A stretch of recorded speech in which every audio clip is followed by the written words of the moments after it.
Abre a sua Bíblia comigo em João capítulo 6.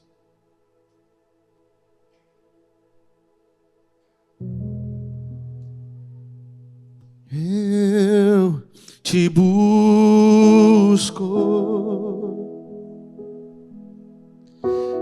eu te busco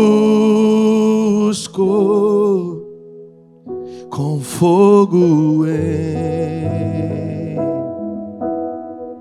meu coração. Quem lembra canta Eu Te Busco. Eu te busco,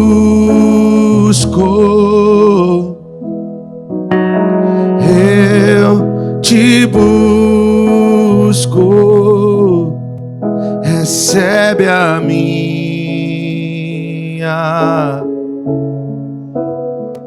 adoração.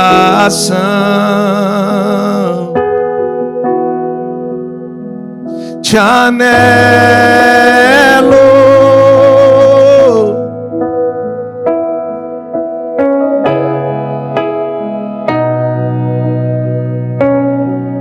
te amo mais que o meu ser. Te anelo, te anelo, te anelo. Te necessito, te necessito, te amo mais que o meu ser. Abra sua Bíblia comigo aí em João capítulo 6. Vamos ver até onde dá. Aleluia.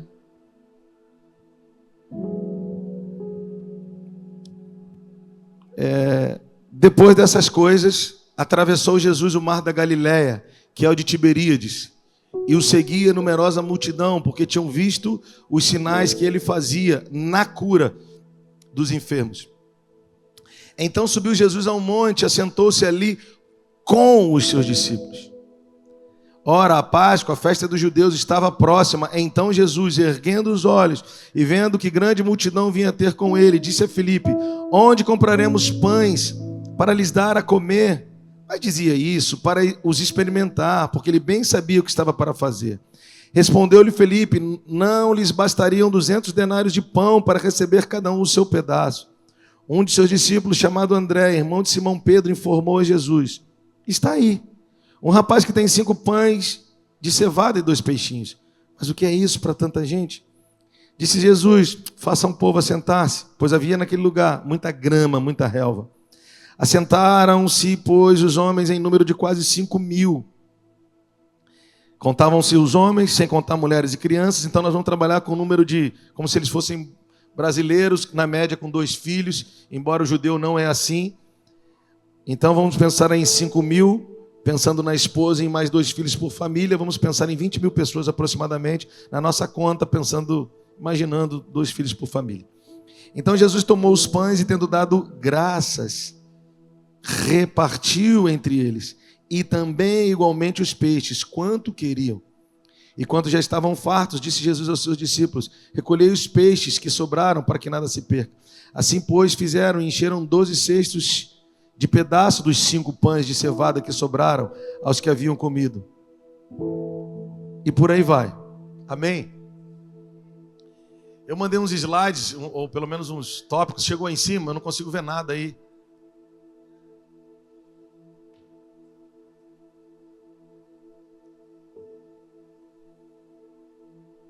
Eu não estou vendo, só estou vendo uma mão. Obrigado. Não discerni quem é ainda. Glória a Deus.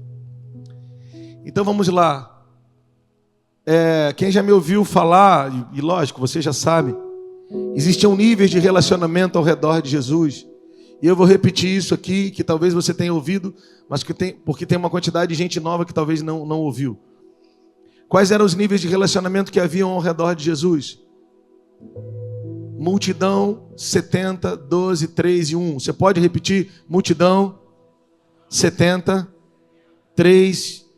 Não, 70, 12, 3 e 1. Vamos agora na ordem correta. Quem era esse 1? João. Se você puder, repete comigo. O ultra íntimo. Esse é bom, né? Depois, Pedro, Tiago e João, os íntimos. Esses conheciam o coração de Jesus. Depois, os 12 estavam comprometidos com a visão, envolvidos na missão. E haviam também os 70, os que estavam envolvidos com a missão. Não comprometidos com a visão, mas envolvidos com a missão. Eu já vou explicar. E a multidão, que só queria milagres. Pães, cura. A questão é, quem você é? Quem eu sou? Quem você é e quem eu sou não é determinado por quem eu acho que sou. É determinado pelo fruto da minha vida. Eu vou te explicar. Qual é o fruto da minha vida? Eu sou o que está sempre na fila dos necessitados? Ou eu já troquei de fila porque existem muitas pessoas necessitadas? E o que eu tenho pode parecer pouco. Pode parecer pouco. Mas é o suficiente para aquela estação. É o suficiente para mim e para alguém naquela estação. Quantos estão entendendo isso aqui? Então preste atenção, pensando nos 70, que eram os que estavam envolvidos com a missão. Eles estavam envolvidos com a missão. E eles disseram assim para Jesus quando voltaram da missão, aqueles 70 que foram enviados de 2 em 2. Lembra? Quem lembra? Quem lembra? A missão dos 70? Foram enviados de 2 em 2. Quando eles voltaram, eles disseram: Jesus, em teu nome, até os demônios submetem a nós. Eles já estavam envolvidos na missão, como muitos de nós estamos. Mas nós ainda estamos boquiabertos, porque os demônios se submetem a nós. Estamos boquiabertos porque os milagres que Deus faz, Ele usa a nossa vida. Cara, você precisava ver, fulano foi curado. Tudo bem, vai nos deixar boquiabertos. Tudo bem, vai nos deixar felizes. Lógico que vai. Mas essa não deve ser a nossa maior felicidade. Essa não deve ser a maior busca da nossa vida. A manifestação de poder. João, ele era ultra íntimo. Porque com a postura que ele tinha de querer ser íntimo, ele era tão abusado que ele se tornou o ultra íntimo. Por que ele se tornou o ultra íntimo? Porque na ceia, enquanto Judas metia a mão no prato como alguém que quer alguma coisa, Judas sempre vai querer disputar alguma coisa, irmão. Olha para mim, agora dessa hora que você me olhe. Judas vai querer sempre disputar alguma coisa. Quem é Judas na tua história? Quem está disputando alguma coisa contigo? E quem é João? É aquele que, independente da circunstância, decidiu ser seu amigo. João era tão metido com esse negócio de intimidade, e eu chamo ele de ultra íntimo. Por quê? Porque nesse momento, enquanto Judas estava querendo disputar alguma coisa com Jesus, João estava recostado com a cabeça no peito. Judas quer sempre disputar alguma coisa contigo, e João quer sempre conhecer o teu coração. Sempre. Eu declaro que você vai ter amigos que vão sempre conhecer o teu coração, vão sempre buscar querer conhecer o seu coração e dizer: eu não desassocio quem falou, o que falou de quem falou. Eu conheço quem falou. Aleluia. Mas vamos continuar. O ponto aqui não é esse. João era tão metido que João, nos seus relatos, ele dizia: o discípulo a quem Jesus mais ama. Jesus nunca disse que amava João mais do que os outros, mas ele se sentia tão amado. Tão amado, que ele espalhou isso, e até hoje a Escritura relata o discípulo a quem Jesus mais amava, era esse lugar que ele achava. E a gente não vê orgulho ou vaidade nisso, a gente vê só uma resposta que ele dava a esse amor mesmo. Como estão comigo? Então, voltando a falar dos 70, os 70 eram aqueles que estavam maravilhados porque os demônios submetiam a eles, e Jesus os repreendeu, os exortou e disse: eu vi Satanás cair do céu como se fosse um raio. Vocês não deveriam estar mais felizes por esse fato do que pelo fato do nome de vocês estarem escritos no livro da vida. Os demônios submetem a vocês. E isso é a manifestação do meu poder através da vida de vocês. Mas antes de eu manifestar o meu poder na vida e através da vida de vocês, eu vos escrevi como meus filhos no livro da vida do papai. Vocês deveriam ficar felizes todos os dias ao acordar e saber que nenhuma condenação há para os que estão em Cristo Jesus e que são chamados segundo o seu propósito. Vocês deveriam ficar felizes porque vocês agora não são mais servos, vocês são filhos e como filhos são herdeiros. Então, como se caracteriza alguém na multidão? Alguém que está sempre precisando da validação do outro. Alguém que está sempre precisando do palco do outro, da plateia do outro. Alguém que está querendo se validar. O assunto do outro é o outro. Aí esse outro que fala da vida do outro se tenta... Não. Você não é esse. Você é filho. O assunto da sua vida é como chegar mais perto do coração de Jesus. Mas voltando para cá, depois dessas coisas, atravessou Jesus o mar da Galileia, que é o de Tiberíades, e seguia-o numerosa multidão. Qual é a evidência de que sou multidão? Porque a multidão o seguia, porque tinham visto os sinais que ele fazia na cura dos enfermos. Multidão sempre vai ser maior do que 70, do que 12, do que 13, do que 1, sempre. Nós sempre vamos reunir mais gente com mente de multidão do que gente com cabeça de discípulo. E menos ainda gente com mente de íntimo ou ainda mais de ultra íntimo. Esses são dias em que o Senhor está querendo dizer para mim e para você: deseja ser ultra íntimo, sai do lugar da multidão e vai correndo para o lugar do meu coração. Meia dúzia de améns. Eu creio, pastor Saulo, eu creio demais irmãos. Nós estamos declarando isso lá no recreio e trabalhando isso lá. Que nós não seremos uma comunidade onde teremos mais gente que pensa que é necessitada do que libertadores. Eu quero declarar que nós vamos andar na contramão desses dias. Eu quero declarar que Deus está levantando e Deus está nos dando graça. Hoje à tarde eu não consegui dar descansada do domingo à tarde. Estou voltando para esse lugar de ficar em ebulição e passar zap e falar: gente, eu preciso que eu organize isso, que eu organize aquilo, que Deus está me mostrando algumas coisas. Haverá um rompimento nesse lugar. Haverá um rompimento na tua vida.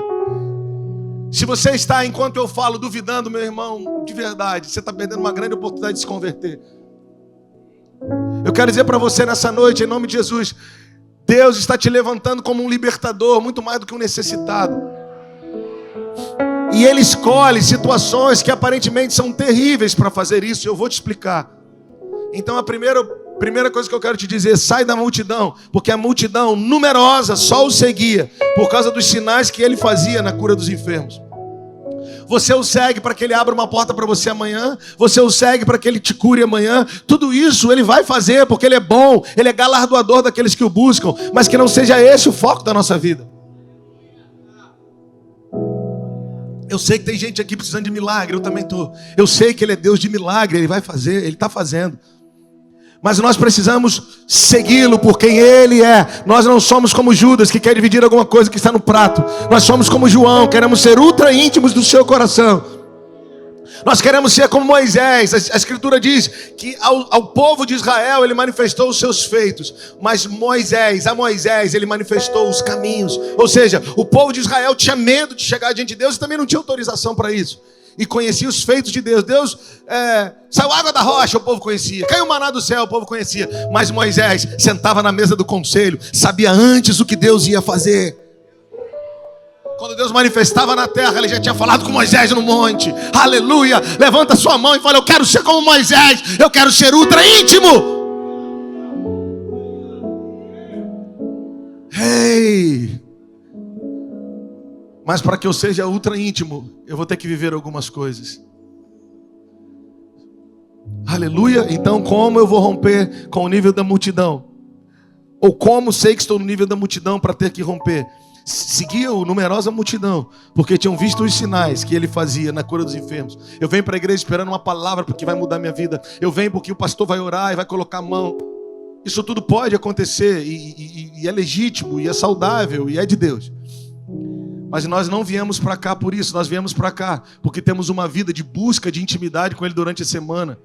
E aqui um monte de gente apaixonada se reúne ao redor da presença para que Ele venha ministre, encha o nosso coração, para que vivamos uma semana de constante adoração e quebrantamento, e nos reunimos de novo às quintas e aos domingos ao redor da sua presença. E a multidão que vai entrando, vai te encontrando, desejando ser ultra íntimo, e aprende com você que o caminho da vida cristã é desejar ser ultra íntimo, e não desejar ficar 5, 10. A gente tem uma escola lá que a gente começa às 8 da manhã, domingo que vem eu vou passar para 8:30 da manhã, nós estamos com quase 40 alunos.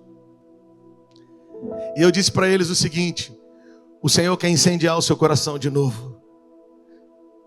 O Senhor deseja incendiar o seu coração de novo, mas para isso, Ele vai te levar a alguns processos. Eu quero dizer isso para você: Deus deseja incendiar o seu coração de novo, mas para isso Ele vai te conduzir em alguns processos. Não precisa levantar a mão, eu só vou perguntar e você fica à vontade. Será que nós estamos preparados? Será que você está preparado? Fica tranquilo, eu vou te ajudar com uma resposta. Não, você não está pronto, nem eu. Se alguém te disse, é mentiroso. A questão não é se estamos preparados e prontos, a questão é se nós estamos disponíveis.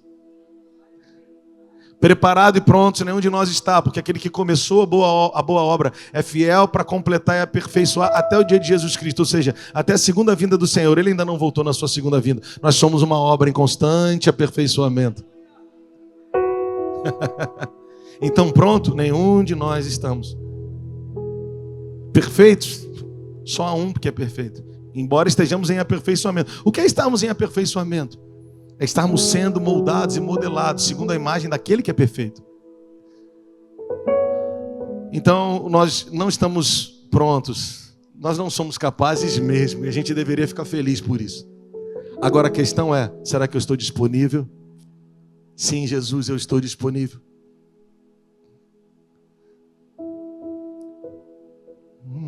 Você, Senhor amado, como um vaso nas mãos do oleiro, pega a minha vida,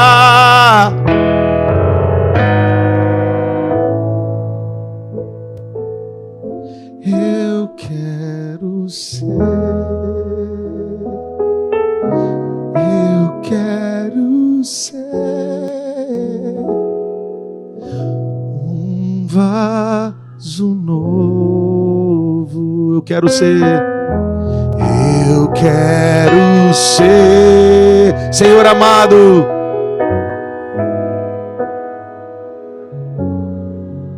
Cuidado ao cantar isso.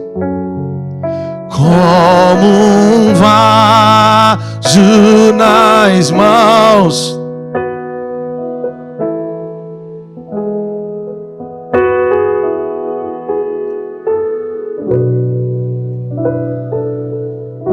E faça de novo,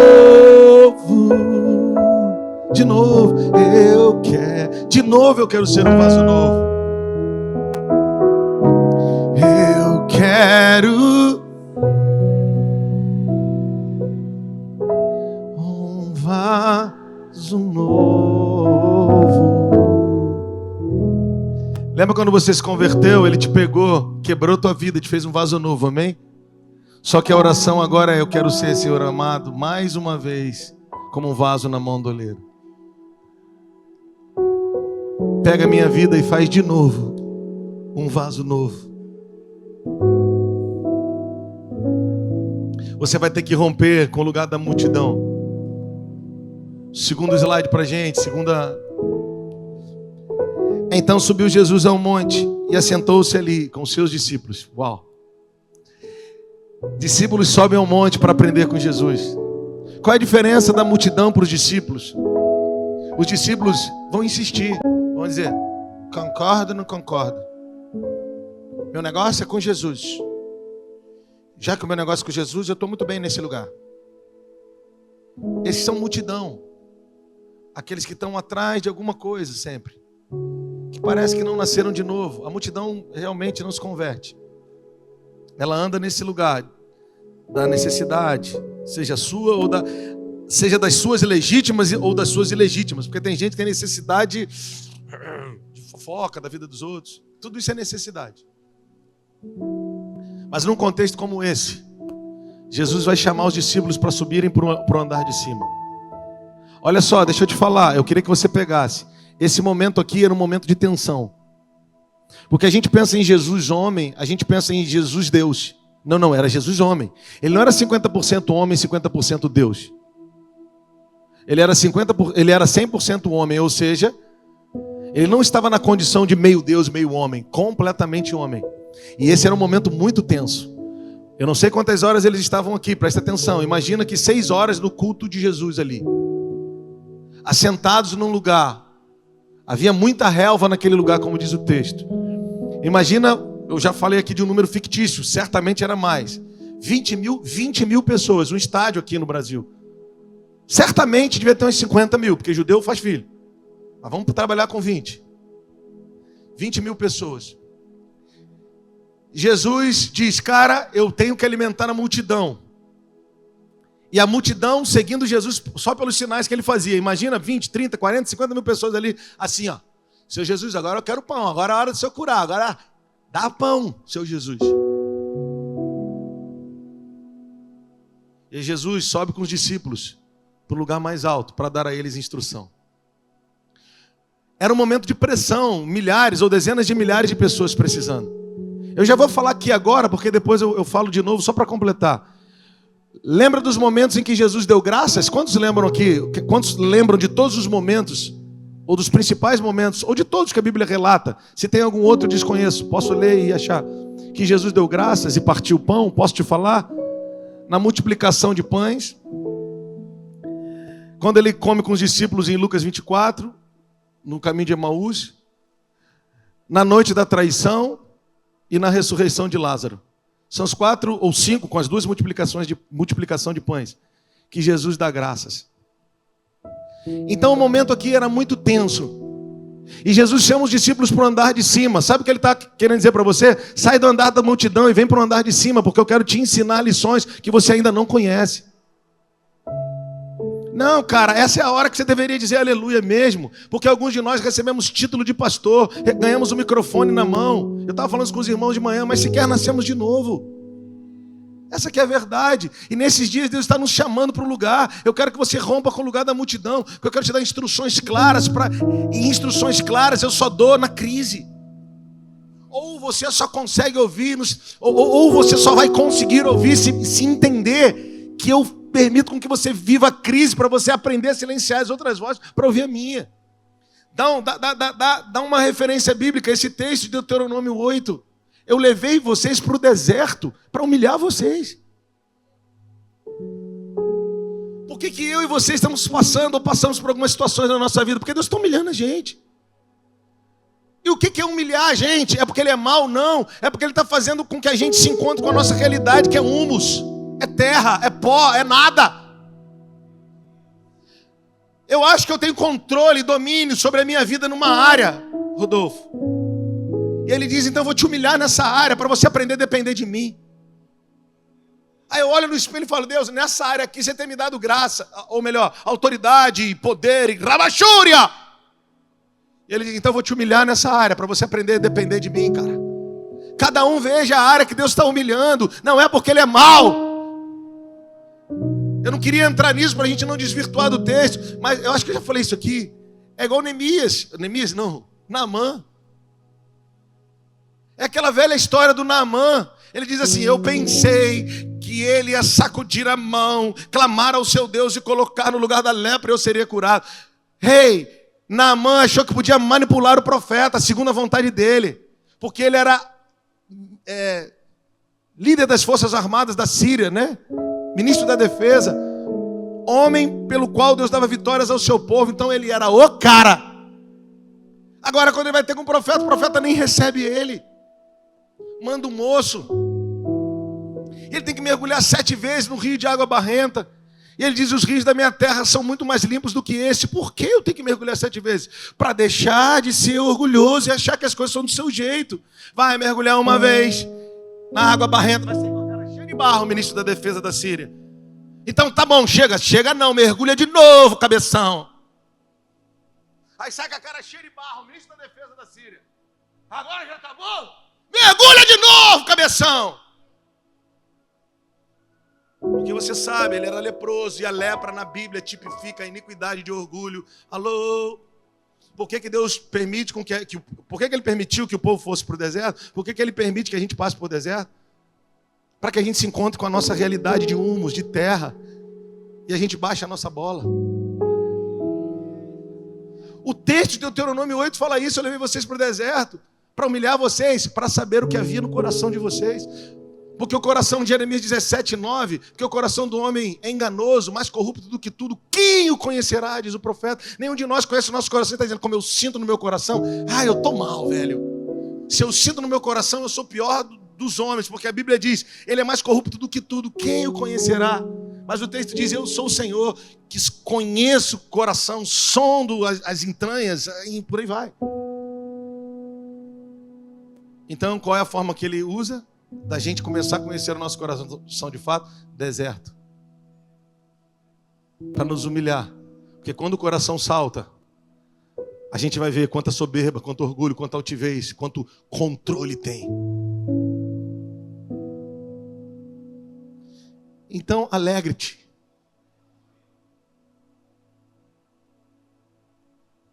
Alegra-te. Então, fica feliz. Porque se tu fosse bastardo, tu estarias sem disciplina. Tu és filho. Por isso ele disciplina. Porque todo pai disciplina o filho a quem ama. E qual é a forma, agora voltando para o texto, o que ele fez para fazer esse povo transicionar? O que ele estava fazendo? O que ele está nos ensinando quando ele chama os discípulos para o alto do monte para dar instrução? Ele está dizendo, enquanto a multidão está atrás do que eu faço, eu vou provar com a leitura do texto, eu vou provar que vocês têm coração de multidão, mas a disposição de vocês é diferente da multidão. Preste atenção aqui, irmãos, eu e você. Não pensa que a gente é muito melhor que a multidão, não. A gente é igualzinho à multidão, no sentido de que a gente está esperando o Senhor, clamando para que Ele faça alguma coisa, embora isso seja legítimo. Mas existe algo que nos diferencia da multidão, que é a nossa disposição em querer entender. Que é a nossa prontidão em querer entender. Às vezes a gente demora, mas a gente quer. A multidão não, a multidão prefere... Não, eu prefiro ficar aqui. O povo de Israel preferia não ir ter com o Senhor, ainda que se eles pudessem. Eles diziam, Moisés, fala o Senhor contigo e nós ouviremos. Então, acho que a principal diferença minha e tua, para quem é da multidão, é que nós queremos subir para o andar de cima. Nós queremos ouvir as instruções de Jesus. Nós temos, inclusive, ouvido algumas instruções dele. Ainda que brigue dentro de nós um coração como o da multidão, mas nós queremos ouvir as instruções de Jesus. É que Jesus escolhe uns momentos muito terríveis. E ele tem uma pedagogia que para mim, humanamente, é muito arriscada. Dá medo andar com Jesus. Ih, pastor, hoje você está herege, hein? Não estou, não. Só um pouquinho. Mateus 16, por exemplo. Jesus leva os caras para um lugar que na terra era literalmente conhecido como as portas do inferno, para ensinar sobre a igreja. No lugar que na terra se ouvia sons vindo da terra, do inframundo. Que havia um altar lá de adoração ao Deus Pan, o Deus do pânico. Nesse lugar, estou em Mateus 16, nesse lugar, Jesus começa um diálogo com os discípulos. Para revelar a eles o que era a igreja e a operação da igreja. Olha que pedagogia. E é nesse lugar que Jesus diz que as portas do inferno. Imagina, as portas do inferno. Ai! Sabe? Eles estavam diante das portas do inferno. Imagina Jesus, e as portas do inferno. Ai, Jesus, para! Não vão prevalecer contra a igreja. Ah, pastor, você é muito performático. Não sou. Ele leva os discípulos para o andar de cima, ou melhor, para o alto da montanha. Olha aqui para mim, para dizer, olha aqui para mim, irmão. Eu nem podia estar pregando isso aqui hoje, mas vou pregar. E agora? Como nós vamos alimentar esses 30, 40, 50 mil pessoas aí? A noite já está chegando e eles estão com fome. E agora, como nós vamos fazer? Para pensar na humanidade de Jesus. Jesus humanamente poderia estar aflito. Eu, como discípulo de Jesus, estaria. Pastor, e no aspecto prático, como é que é? Como é que funciona? Você com os desertos que você está passando, você está aflito, irmão. Pastor, eu não estou não. Tá, se tu não está, deixa comigo então. Eu estou. Deixa comigo, eu estou.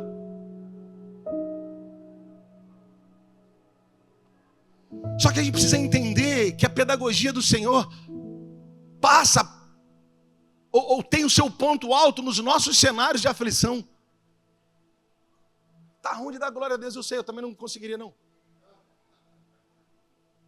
Só que ele chama os discípulos para andar de cima, não é porque eles estavam prontos, é porque eles estavam disponíveis. O Senhor está te chamando para andar de cima, não é porque você está pronto, é porque você diz, Senhor, eu estou disponível. Pronto, não sei, mas por favor, fala.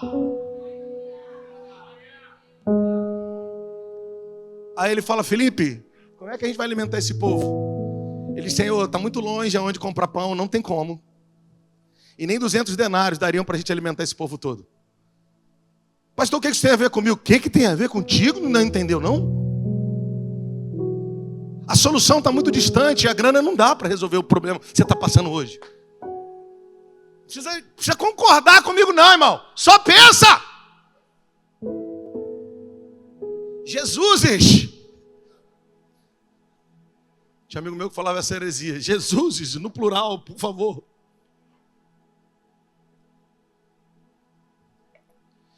Filipe diz, não tem grana. 200 denários não daria. E é longe, a padaria aqui, seu Jesus, é longe. Dependendo de onde tu mora, tu tá entendendo o que eu estou falando. Até para comprar pão é difícil, tem que ir de carro. A Sulacap era assim, eu morava ali no... Teu vizinho. Meu irmão, tudo é de carro. Eu morava no pé do cartão, então eu tinha que fazer a volta toda para voltar no ponto zero, todo dia. Seu Jesus, é distante. Não tem grana, seu Jesus. Daqui a pouco o André diz, tem um menino ali, ele tem 5 pães e 2 peixes. Mas o que é isso que esse menino tem para tanta gente? Irmão, tanto Felipe quanto o André estão pensando igual a multidão, mas eles já estão no andar de cima. Cara, pega isso no teu espírito aí. Eu estou bem pentecostal hoje, porque eu queria que você ficasse animado. Não sei se a pregação não está, mas vai chegar, calma. Pega no teu coração. Pastor, está difícil. Eu sei, meu filho, eu sei. Pastor, luta pesada, eu sei. Como é que é, Rodolfo? Didinha falou, vai ver tanta coisa. Só estou vendo coisa inédita nos últimos dias, meu irmão. Tu não sabe de nada. É difícil. A gente pensa assim, igual a multidão. Mas tem um diferencial em mim e você. Que é, Senhor, se você está me chamando para subir, eu acho que eu nem estou pronto, mas disponível eu estou. Eu quero estar onde você está. Eu quero estar onde você estiver.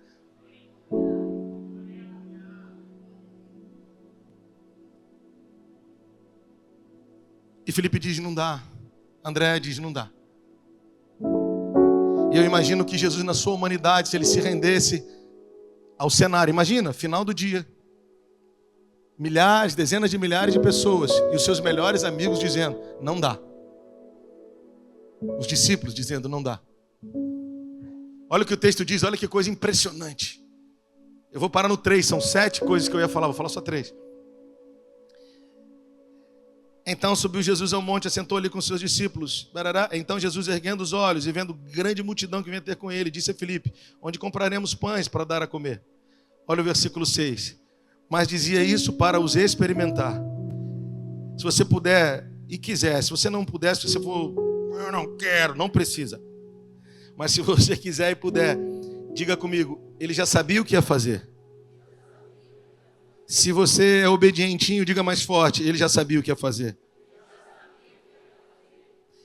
Isso, ele dizia isso para os experimentar, para que eles se esforçassem, para que eles pudessem ser mais apurados no entendimento do propósito. Para os experimentar, porque ele já bem sabia o que estava para fazer. Respondeu-lhe Filipe, não lhes bastariam 200 denários de pão para receber cada um o seu pedaço?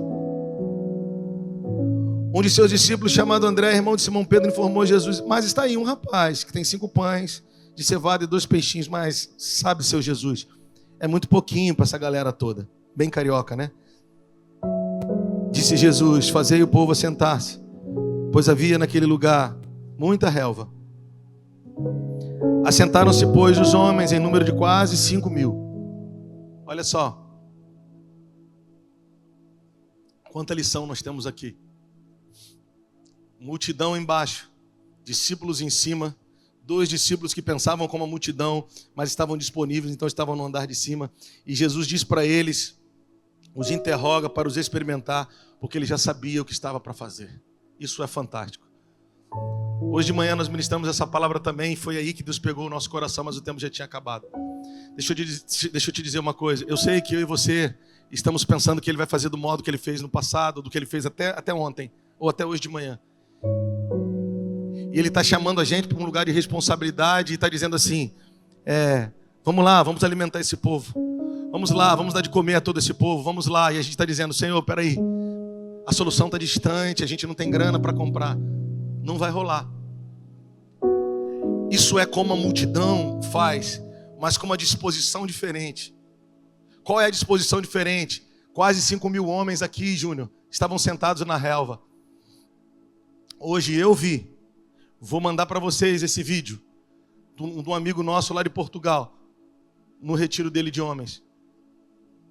Pastor Rafael Bispo, segue ele nas redes sociais.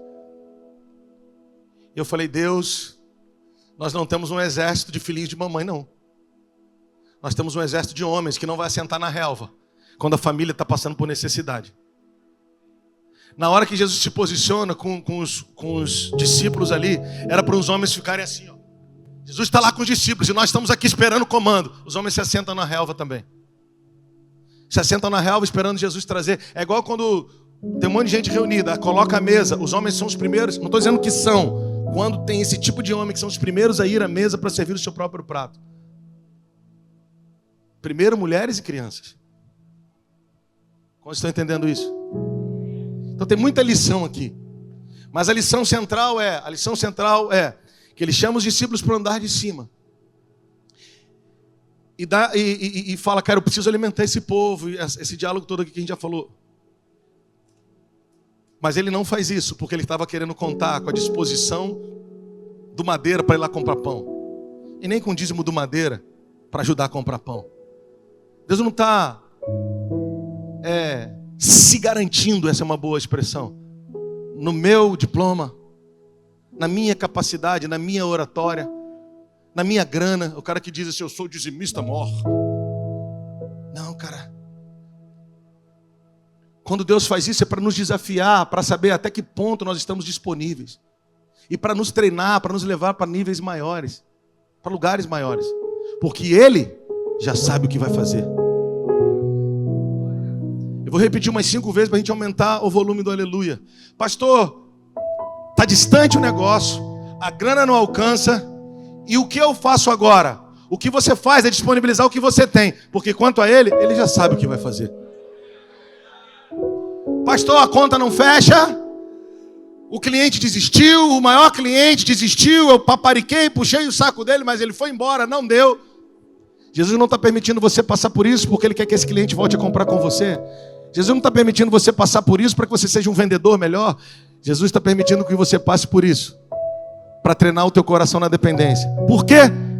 Porque Ele já sabe o que vai fazer.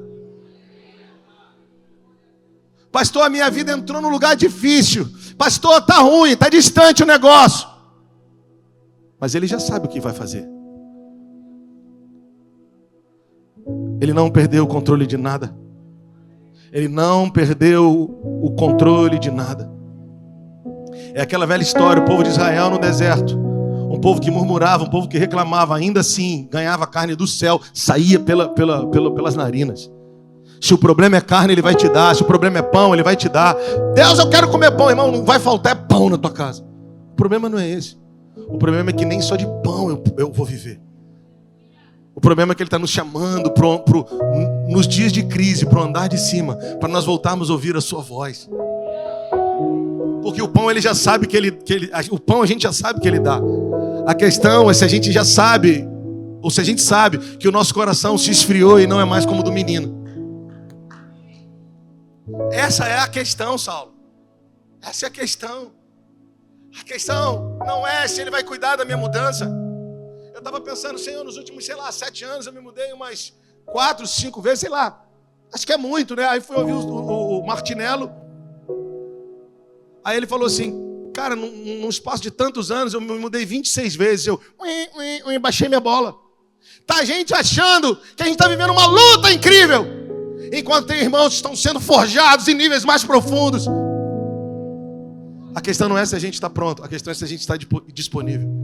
A questão é se a gente está de nariz em pé, ou se a gente decidiu descer a casa do oleiro. Pastor, eu decidi, mas não consegui. Mas se ele te derrubou, você caiu. Ou ficou querendo se erguer. Cai, mano. Ele está permitindo você passar por isso, mas ele já sabe o que vai fazer.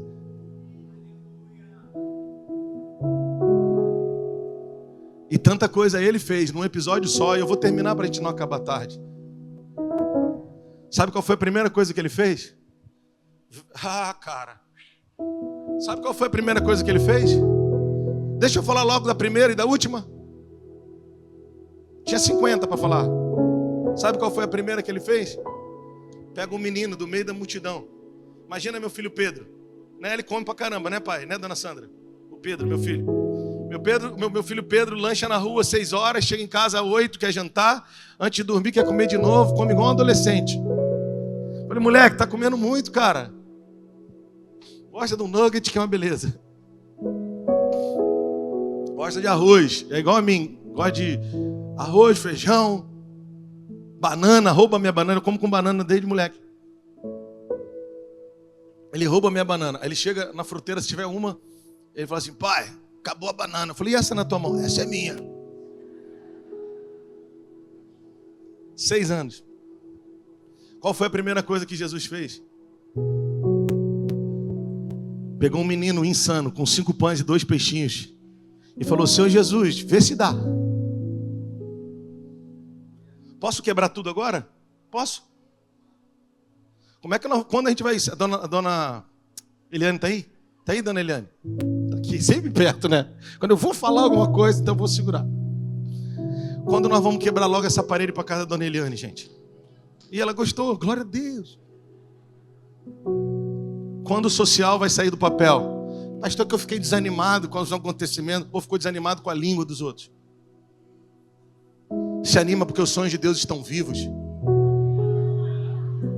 Quando esse social vai sair do papel, pelo amor de Deus, dá pra gente sair esse ano ainda? Quando que nós oramos e geramos, vocês com quase 100 pessoas, eu vi os vídeos, eles mandaram para mim, vai sair do papel? Quando Deus vai mandar o dinheiro, Ele mandou o menino. A multidão não tinha homem suficiente, os homens sentaram na relva esperando. André e Felipe disseram, não dá, mas o menino disse, Seu Jesus, será que isso aqui dá?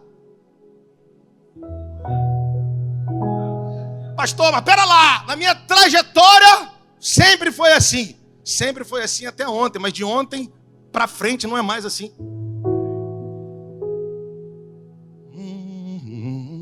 Se esfriar, acende o fogo outra vez. Nem a visão morrer, clamando estou. Acende o fogo em mim. Eu estou nesses dias com essa música queimando dentro de mim. Porque nós deixamos o coração esfriar. Qual é a primeira lição? Ele pega um menino para ensinar um monte de homem barbado. Que não é sobre a quantidade do que temos. Não é a proximidade que estamos do que achamos que é a solução. Continua sendo o que temos na mão. Continua sendo a simplicidade e a pureza dos primeiros dias. E como Ele pode te usar hoje de novo, se você reconhecer que perdeu ou que enferrujou na tua vida. Pastor, eu reconheço que enferrujou. Eu perdi a pureza, porque de tanto ouvir a serpente, eu perdi a pureza. De tanto arrastar para cima, eu perdi a pureza. Mas o menino não. Para pensar, irmão, a insanidade do moleque. Aquela velha história, quem é pai de adolescente sabe. Os moleques comem muito. Então imagina um menino adolescente. Será que um filho nosso adolescente conseguiria comer 5 pães com queijo, um salaminho, uma mortanguela, Charlie? E mais 2 peixes, será que dava? Dá não, irmão. 3, o moleque já fica estufadinho. Sim ou não, irmão? Se muito, joga um peixinho aí, já foi.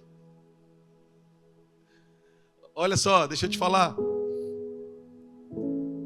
Será que a mamãe e o papai do menino não falaram para ele?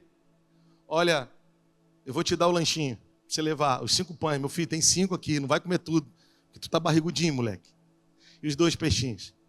Você come os 2 que costumeiramente come. Se Jesus demorar muito, igual o pastor Rodrigo, dá mais um tempinho, come mais uns 2, já tá bom, moleque, é muito pão. Ou pelo menos mais umzinho. Mas se tiver algum amiguinho seu, que a mamãe não deu uma graninha, que ele não tem condições, dá o pãozinho para ele. Deixa ele comer com você. Divide com ele. Explica, pastor. Olha aqui para mim, deixa eu te explicar. Se você se identifica com isso, amém.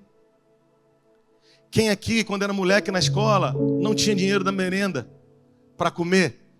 Levava pão francês com carne de terceira e maionese para a escola e suco de caju. Quem era igual a mim assim? E queria porque queria só a gente. O resto tudo do Lebrão.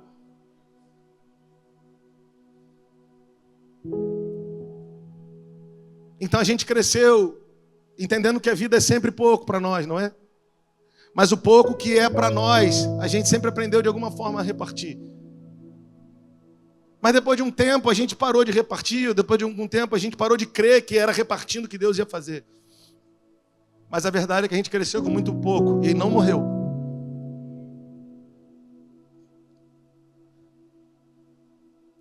Lição master que o Senhor está ensinando. Eu quero que você volte a ter... Aliás, a primeira, eu estou te levando para o andar de cima. Para num momento de crise. Era um momento de crise para a humanidade de Jesus. Crise para a humanidade de Jesus. Milhares de pessoas, nem os discípulos estavam dando conta de crer. Mas ele já sabia o que estava para fazer. Essa é a primeira lição. Você pode estar passando a crise que for. Está pensando que vai ser resolvido do jeito que for. Está tentando resolver do mesmo jeito que tentou até hoje. E Jesus está dizendo, é outro momento, é outra realidade, mas eu já sei o que estou para fazer. Eu não quero te encontrar perfeito, eu quero te encontrar disponível. Segunda lição desse ponto, ele vai continuar quebrando a banca. Com gente que tem teoricamente pouco, com gente que pensa que é incapaz, mas que disponibiliza o que tem. Eu não quero passar do tempo hoje, prometo para você, embora já estou quase passando. É aquela velha história, quando Jesus nasceu em Belém, não foram os escribas que tinham as escrituras, o domínio das escrituras, que discerniram o lugar, toda a realidade do nascimento de Jesus. Não adianta a gente estar cheio de letras, cheio de teologia, cheio de seminários, mas sem revelação, sem discernimento. Quem descobriu onde Jesus estava e sabiam que era Jesus, foram os 3 reis magos. Tanto sabiam que levaram ouro, incenso e mirra, que eram perfumes que eram levados para reis e pessoas de altíssima autoridade. Eles já sabiam que o menino Jesus era o Filho de Deus. O que você quer dizer? Olha aqui para mim. Nesses dias, se nós não voltarmos a termos o coração de menino, ele vai levantar os meninos para a gente dizer, olha como Deus ungiu esse menino, e isso ser uma vergonha para a gente. Nesses dias ele está dizendo, volta. Eu quero o teu coração como dos primeiros dias. A oração mais bonita nessa hora, pelo menos para mim, se você se identifica com isso, faz ela também nos teus dias. Sabe qual é a oração mais adequada nesses dias? Eu quero ter o coração de menino, mas eu não consigo mais. Essa é uma oração que Jesus vai atender. Eu ouço muito crente falando como que se isso aqui que eu vou falar não fosse o que eu vivi. Tem gente que fala assim, Saulo, é que eu vi muita coisa na igreja. Por isso meu coração ficou assim. Você viu muita coisa. Exatamente para amadurecer, para que o teu coração não ficasse assim. Eu também sou nascido na igreja e vi muita coisa na igreja. Vi tanta coisa na igreja que em algum momento também me vi perdendo o coração. Eu não quero estar na cadeira daqueles que apontam o dedo, porque senão, de tanto apontar o dedo, Deus pode não me permitir voltar mais. Isso é igual alguém que fica brincando com o mar. Vai brincando, eu sei nadar. Chega uma hora que não dá mais para voltar da arrebentação, meu irmão. tem que voltar antes. Pastor, eu ouvi muita coisa. Pastor, eu fui usado. Nenhum crente é mais usado do que um pastor. Presta atenção. Nenhum crente é mais usado do que um pastor. Porque todo pastor legítimo, ele começa pregando a palavra. É só o que ele quer. Ele não está pensando em coisa nenhuma. Só que a responsabilidade de um pastor aumenta. E ele tem que dar conta daquilo ali. E ele não foi treinado em lugar nenhum para aquilo. Nem seminário forja um pastor. Seminário forja um teólogo. Sabe onde um pastor é forjado? Na paulada. Em erros e acertos. Ninguém é mais usado do que um pastor. As pessoas se aproximam de nós porque elas querem um espaço para ministrar. As pessoas se aproximam de nós porque elas querem chegar no Luiz Hermínio e no Juscelio. Elas se aproximam de nós porque acham que a gente vai ser pai delas. As pessoas nos usam o tempo inteiro. O tempo inteiro elas estão nos usando. Porque elas querem um título. Porque elas querem relevância. E o que acontece, pastor, então? Por muitas vezes a gente não quer voltar a ter um coração de menino. É melhor trabalhar na hierarquia e dizer, se não quiser, pode ir embora. É melhor.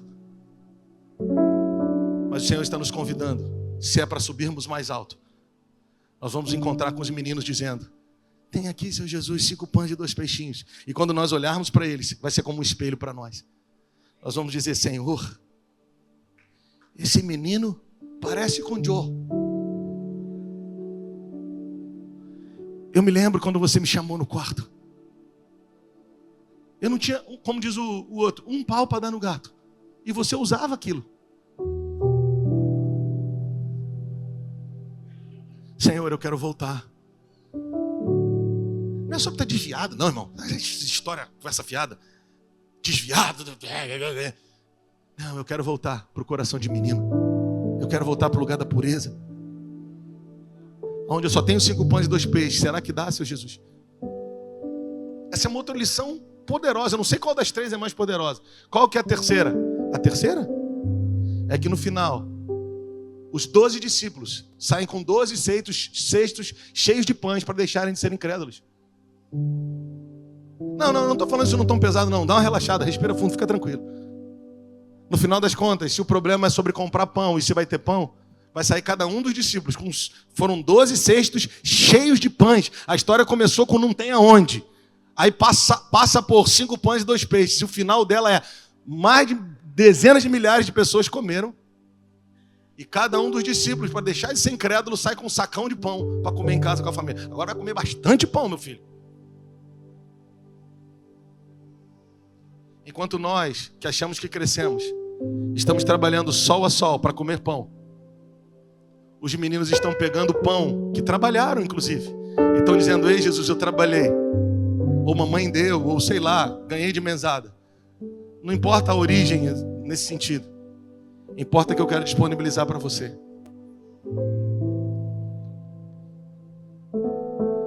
Quando eu trabalho na diaconia, eu estou disponibilizando o que eu posso para Jesus.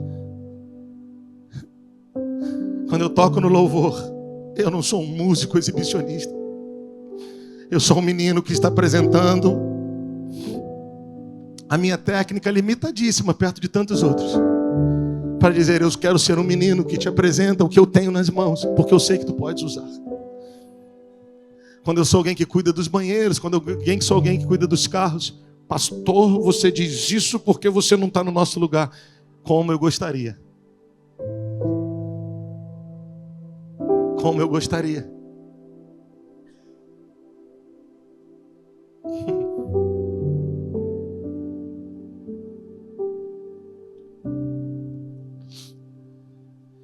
Eu e minha esposa nascemos em famílias de gente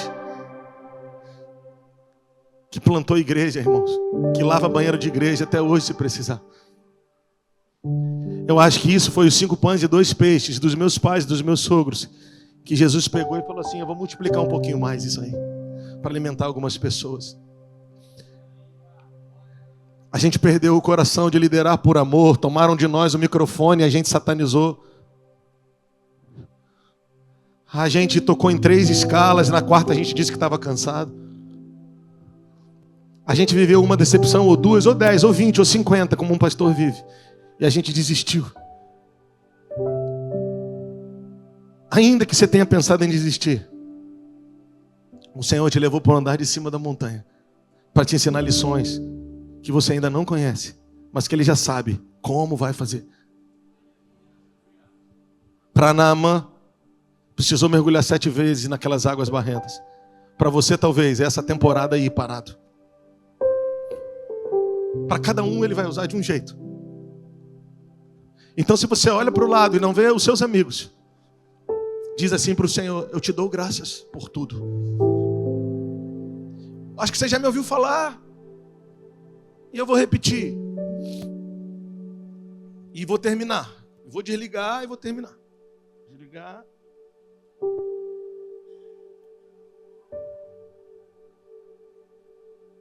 Eu já tive um pouco de raiva do apóstolo Paulo.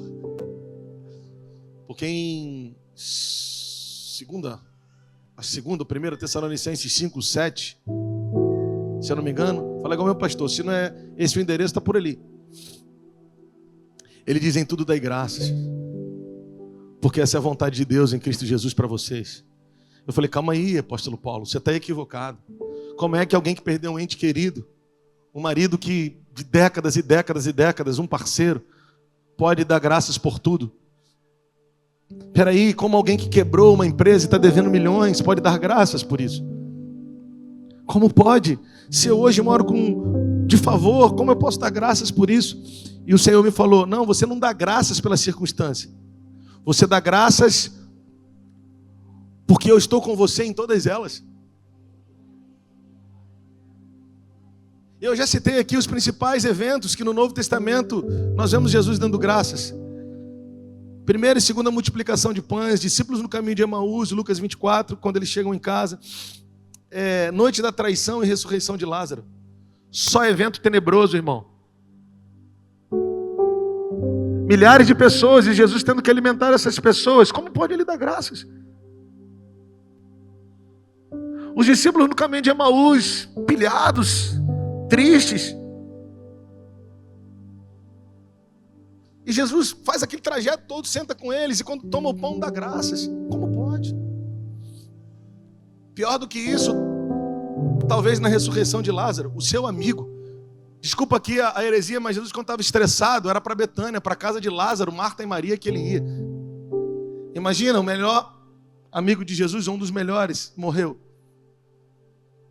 E Jesus está diante do seu túmulo, o povo todo o pressionando, e eu ouvi isso de um pregador, eu achei fantástico. Jesus era tão assertivo que ele podia dizer: morto, vem para fora, e saiu um monte de morto. Jesus só queria falar com um amigo dele, tinham outros mortos ali. Isso é fantástico, porque um amigo de Jesus o ouve em toda e qualquer circunstância. E ele disse: Lázaro, em outras palavras, meu amigo do peito, vem para fora. Deixa eu te dizer, o Senhor está dizendo: as palavras que eu vos disse, elas são espírito e vida. Ainda que tu estejas morto, frio, ouça a minha voz hoje e levanta daí. Porque eu quero incendiar o seu coração como nos primeiros dias. O meu amor é poderoso para queimar o teu coração e fazê-lo incendiar de novo. Aleluia, aleluia, aleluia, aleluia, aleluia. Aleluia, aleluia, aleluia, aleluia, aleluia. Aleluia, aleluia. A tua palavra escondi, guardada no meu coração, pra eu não pecar. A tua palavra escondi,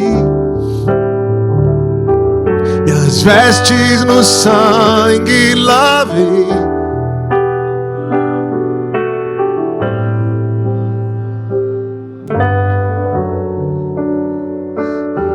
pra ser uma oferta agradável.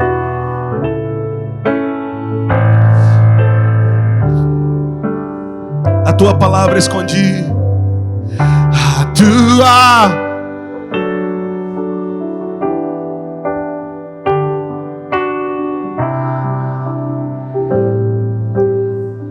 forte, canta alto, canta em lágrimas, pra eu não pecar.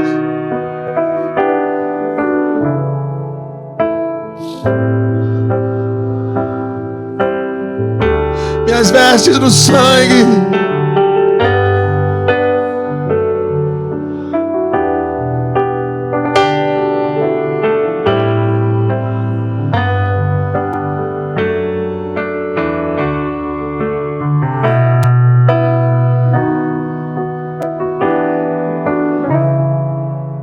minha vida a ti.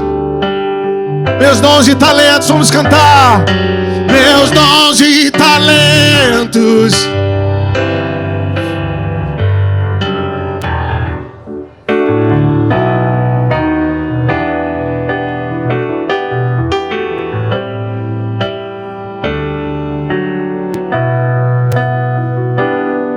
Tu és meu Senhor,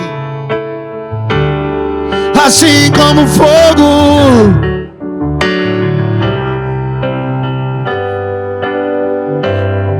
Vem tua obra em mim completar até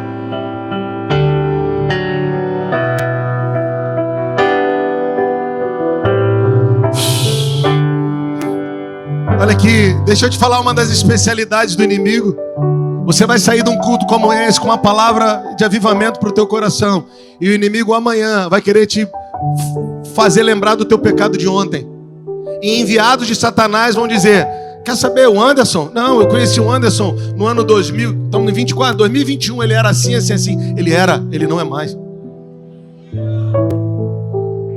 Uma das especialidades de Satanás é querer te medir hoje pelo teu passado. Você não é mais como era semana passada. Só que ele não sabe, porque no teu lugar secreto ele não entra. E no teu lugar secreto você já derramou muita lágrima, você já pediu muito perdão, e você falou: Deus, eu vou continuar.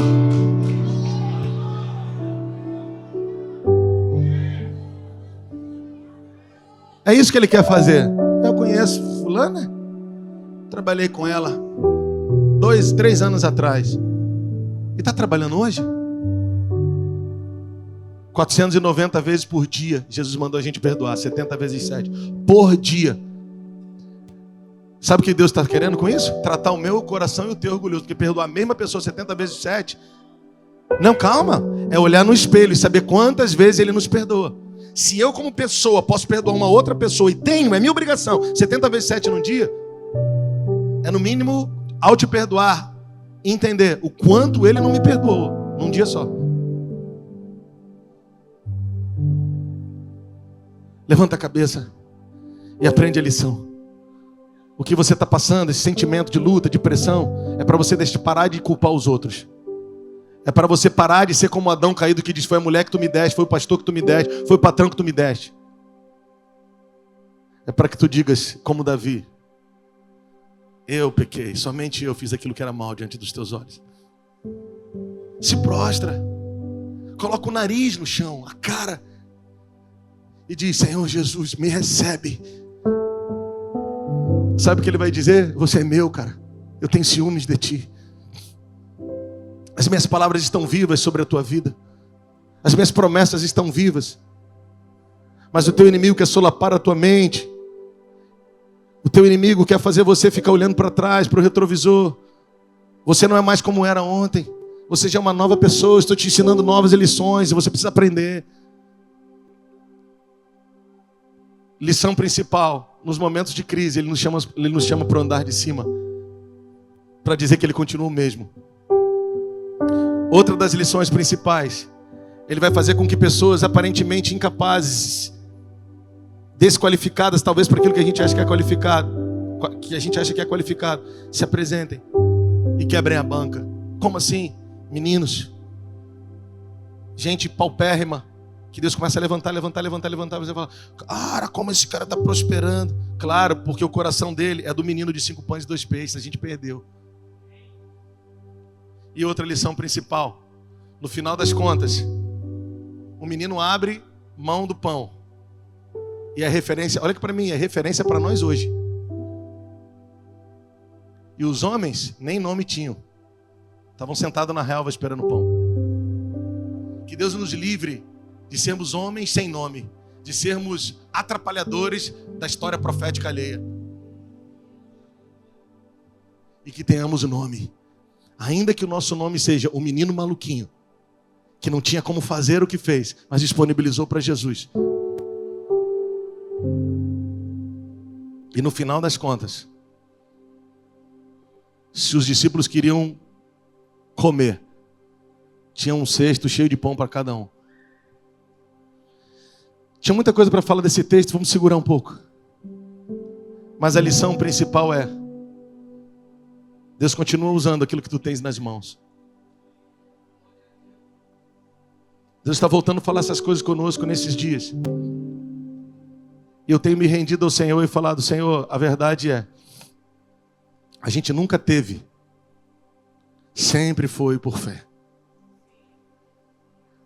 A gente nunca teve, sempre foi te ouvindo e andando. Às vezes nem te ouvia e andava, e você fala: você não me ouviu, mas andou. Mas porque o teu erro foi de não me ouvir e andar, eu vou te segurar mais dessa vez.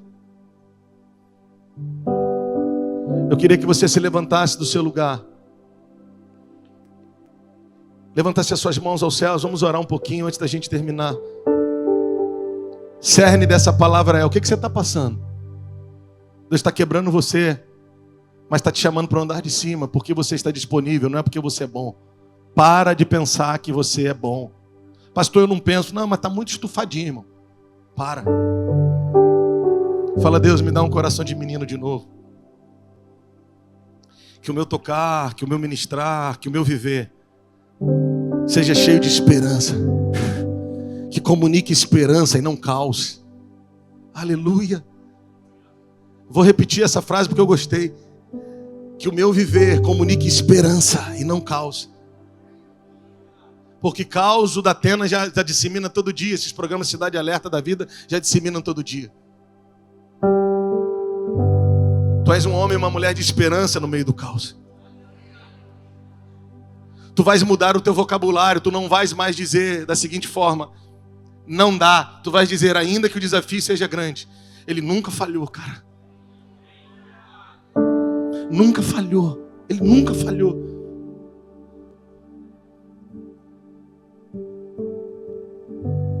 Eu tenho diminuído a quantidade de testemunhos que dou. Minha esposa falou: segura isso, você fala muito. Ela não está aqui, eu vou falar. Minha sogra vai contar tudo para ela. Minha mãe também. Ontem nós estávamos conversando sobre isso com alguns irmãos, sexta-feira. Estávamos falando sobre vezes na nossa vida que pareceu que foi anjo, com quem a gente se relacionou e alguma coisa aconteceu.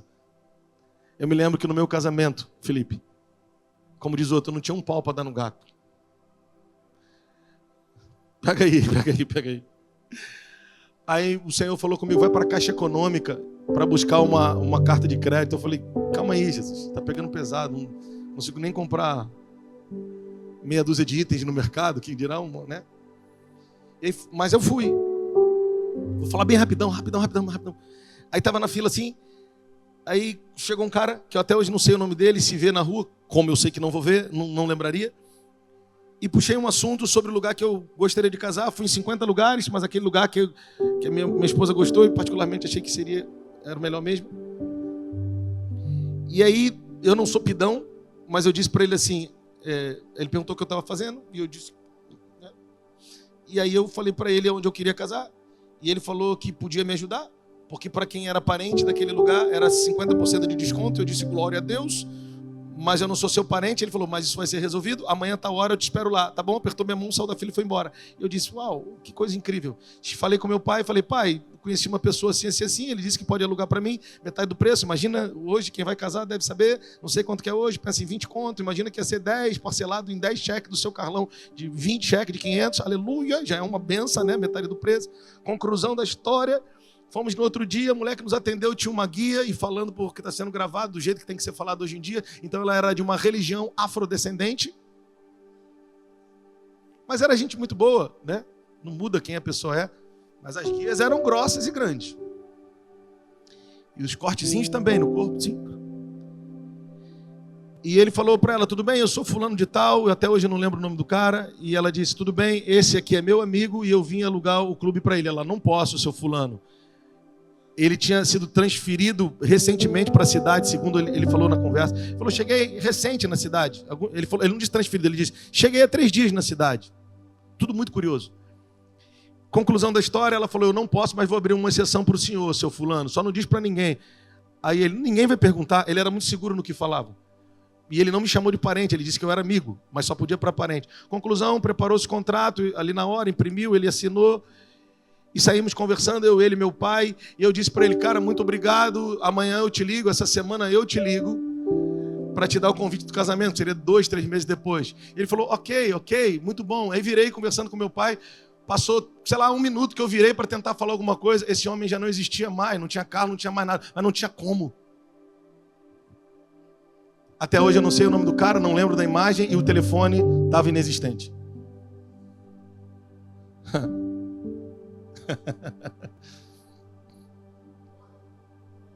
Eu tenho medo, mas eu estou disponível.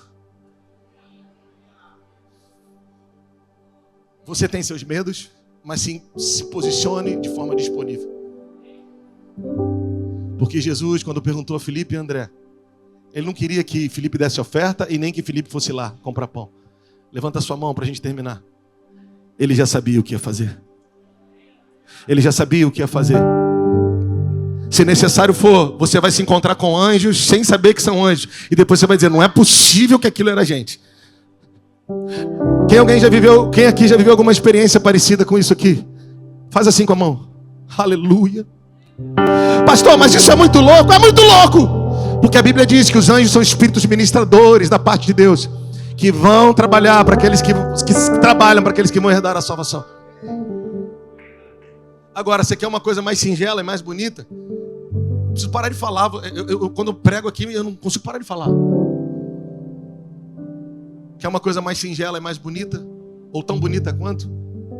Existem anjos trabalhando a nosso favor, mas existem pessoas como anjos também, que elas vão aparecer em momentos chave da tua vida. E serão conforto do céu para você. Serão respostas de Deus. Essas coisas a gente não força. Essas coisas a gente discerne. Eu vou repetir. Essas coisas a gente não cobra de ninguém. Essas coisas a gente discerne e diz, ei Deus, foi você que mandou, não foi? Ele diz, eu mandei, pode entrar. Ele é o que acrescenta e ele é o que tira. A tua palavra esconde, guardada no meu, pra eu não pecar, Deixa eu fazer uma coisa para orar por aqueles que precisam ir. Se essa palavra foi para você, quando você vem aqui à frente, nós vamos orar por você. Quando você vier, nós já vamos orar liberando os que precisam ir. Eu sinto que essa é uma noite em que você quer dizer para o Senhor, Senhor, eu preciso que o meu coração volte a queimar como nos primeiros dias. Eu quero ter um coração de menino para disponibilizar 10, 20, 30, meia hora de oração, 40 minutos e saber que tu vais trazer avivamento, porque eu comecei com 10, aumentei para 20, botei 30 no negócio, 40, 1 hora. Deus quer avivar a tua casa, Deus quer tocar essa geração e Ele quer que você volte a entregar seus 10, 15, 20, 30 minutos como nos primeiros dias, crendo que Ele está fazendo. Ele quer que você volte a trazer a sua vida para o altar, porque você sabe que Ele está fazendo. Essa é uma boa oportunidade para quem está noivo correr para o altar. Essa é uma boa oportunidade para jovens e adolescentes correrem no altar. Essa é uma boa oportunidade para você que faliu, para você que é pai de família, correr para o altar. Porque hoje Deus está fazendo algo. Hoje Deus está transformando pessoas. Hoje o Senhor está te inserindo no novo tempo. Faltam 100 dias para acabar o ano. Esse ano não foi fácil para mim, nem para minha casa. Mas Deus tem sido fiel, cara. Ele não falha nunca. Ele nos chama para o andar de cima, para dizer, eu quero te ensinar novas coisas. Você ainda está tímido e tímida, corre logo, meu amigo, corre logo, minha amiga, corre logo, coloca a cara no chão, vamos gemer um pouquinho, vamos chorar um pouquinho, Os pastores e as pastoras que vão orar com você, eles não são super-heróis, são homens que passam por lutas e dores que você não conhece, mas ainda assim, que como os discípulos, ou como a multidão no pé da montanha, eles também têm os seus medos. A diferença principal nossa, para muitos que estão no lugar da multidão, é: nós temos os nossos medos, mas nós disponibilizamos o que temos, imperfeito, torto, mas disponibilizado, insuficiente humanamente falando, mas disponível no altar. Quantos estão entendendo isso nessa noite? Vai saindo do seu lugar, vai saindo do seu lugar.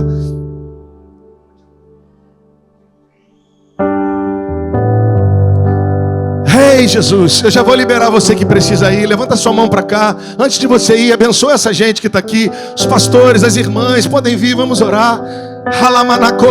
Nós não oramos por meus pais, minha sogra. Nós não oramos porque somos melhores. Não há uma unção espetacular em nós. Nós só estamos disponibilizando o que temos. Ei, ei. Aleluia, aleluia, aleluia, aleluia, aleluia, aleluia. Oh, aleluia, aleluia. Minhas vestes no sangue lavei, e das tuas águas